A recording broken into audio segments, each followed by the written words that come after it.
My name is Mitchell, and today I'll be presenting my digital DCIM capstone.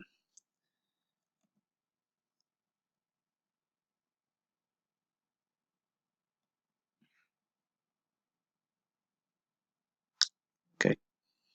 Um, so first we'll go with the LinkedIn profile. It's my profile page. Right here is my about, my description about myself. I describe myself as a driven professional that excels in group settings with an interest in sports and the industry around it. Um, Seeking employment within the sports management industry. Um, Talk about my experiences with working within recreational departments, um, my values, which include integrity, and my commitment to personal and group goals within the organization. Um, my demeanor can be described as calm but focused. Uh, uh, People know me to display tremendous loyalty with those I work with and who I work for, and I'm adaptable to different kind of work situations. So here's some of my certifications. Um, I have the two Linda certifications, which include the business relationships um, and infographics design, um, and my experience and education portion of my LinkedIn just shows where I've worked at um, and my education here at Rutgers. Um, so skills, some of the skills I have in my skills department, which include Microsoft Word, foreign languages, and also my accomplishments. I should put down as one of my organizations, the Asian Association at Rutgers. Um, so here's articles, personal articles that I wrote.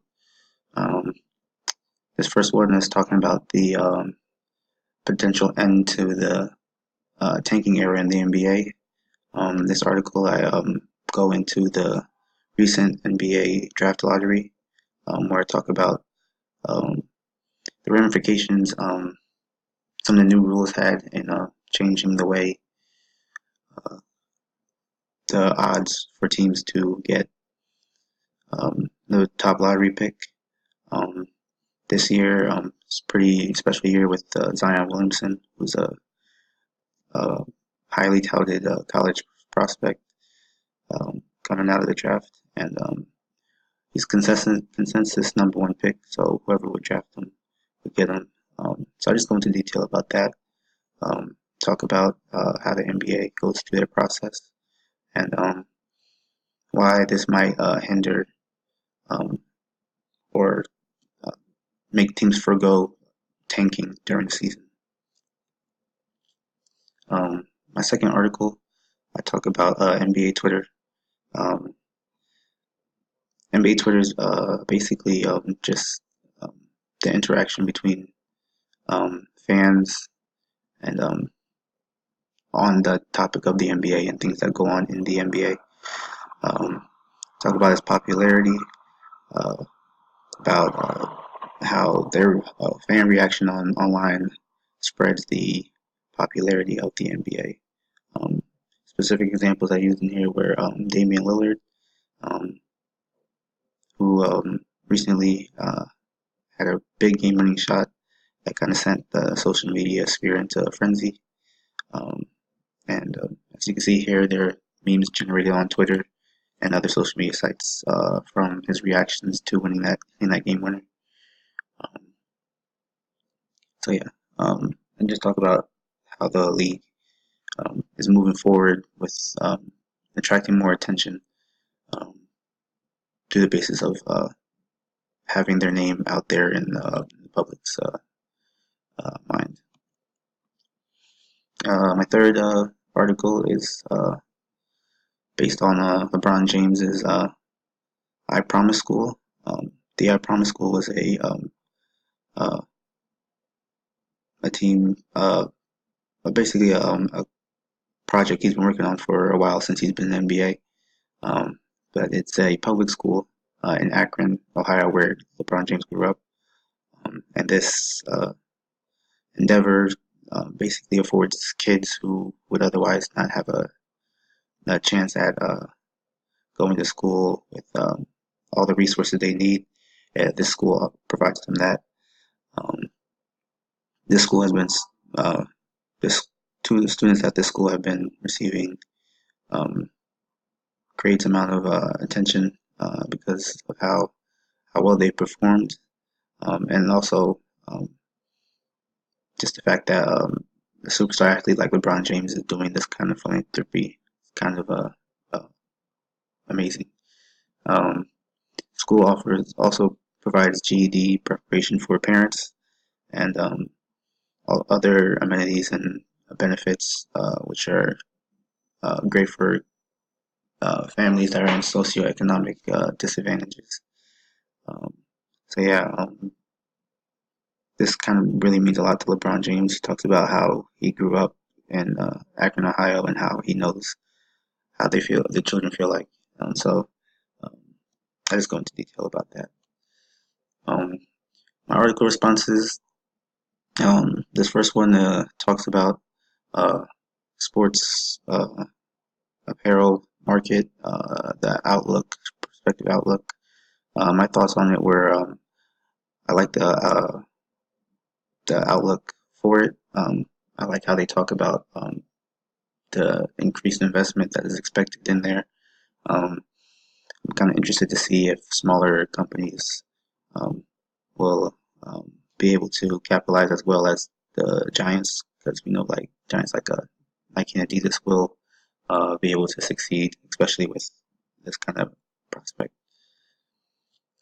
This next article response was to an article um, talking about Kobe Bryant's post NBA career endeavors, specifically talking about um,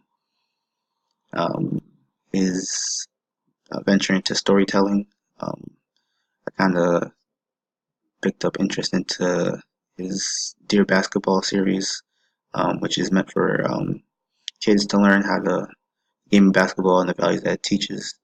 Um, it really gained a lot of notoriety and was really a big hit. Um, Even bringing Kobe Bryant to the Oscars and actually having him win the Oscar. Um, just talk about how like he takes his focus he used in basketball and throughout his career to become a great player, using that and funneling it into his post-career um, ventures, which are storytelling.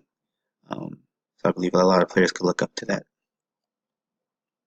Um, my last article response talks about um, the trends in sports marketing. One trend I took notice of particularly well was the trend of marketing women in sports. Um, as we know, women in sports is usually real heavily dominated by men, and I believe sports. I believe the attention given to women starting to increase more because of the feel-good story it gives, inspirational story it gives, and because some of these women are really marketable, especially with the World Cup coming up. Um, that kind of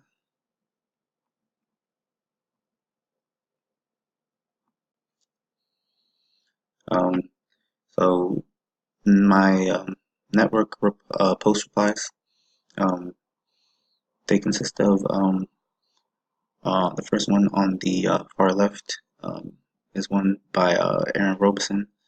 Um, he is a uh, field manager, director manager at the Armory, and he had a post just talking about 7 daily habits of how to, make yourself more successful.